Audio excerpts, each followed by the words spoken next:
Day 3 of the Africa Investment Forum saw new engaging sessions around sports as a catalyst for business, the African creative landscape, and harnessing the demographic divide through entrepreneurship. Sports is a recreation, no more. Yeah, it's not a recreation anymore. Sports is a business. Yeah, sports is a business.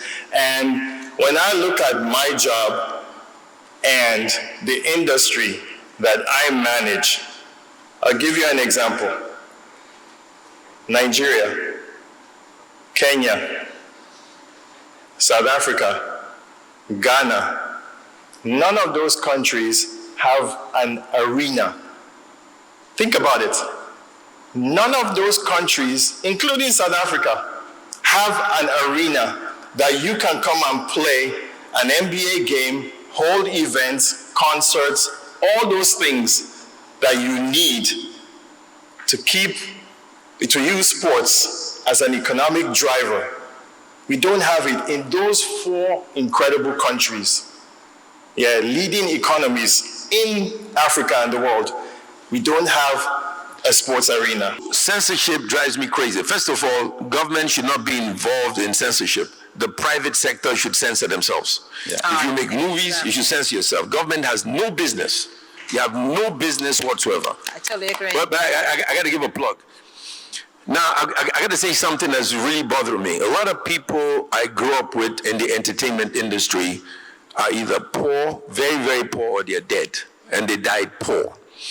Now, what we're going to do with the film school is to make sure business is taught.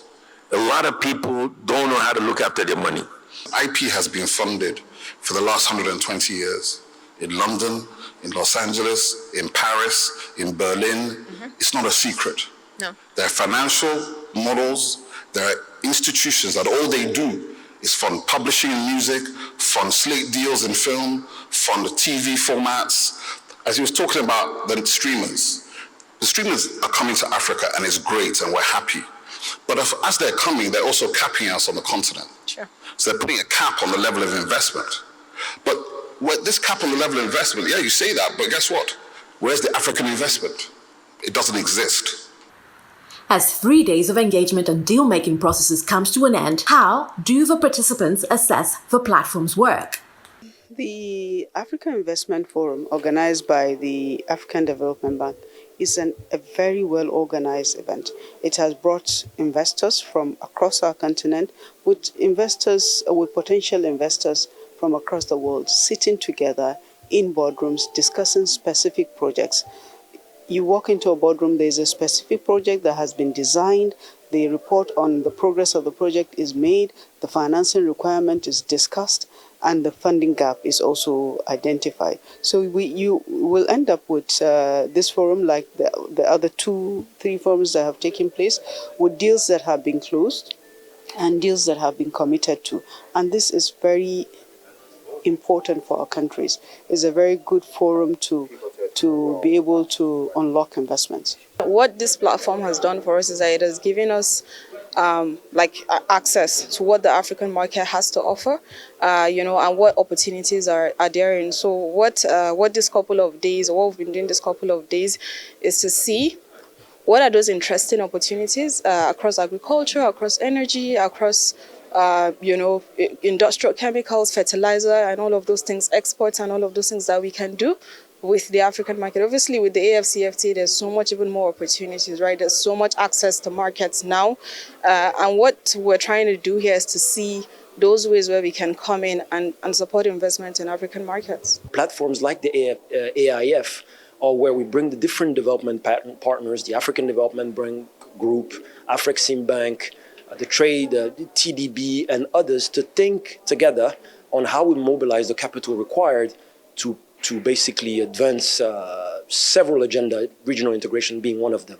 Championed by the African Development Bank and its partners to accelerate the closure of the continent's investment gaps, the 3rd physical edition of the Africa Investment Forum closed on an announcement of $31 billion in deals made within 72 hours, coming to deals of $63.8 billion in total this year. I am delighted to announce that in the past 72 hours, you who participated in the Africa Investment Forum, collectively, we successfully mobilized $31 billion in investment interest for projects. Wow. Now that is incredible. The last day of the forum also saw the signing of a letter of intent between the AFDB and Japan's Keizai Doyukai to strengthen cooperation and business ties between Japan and Africa.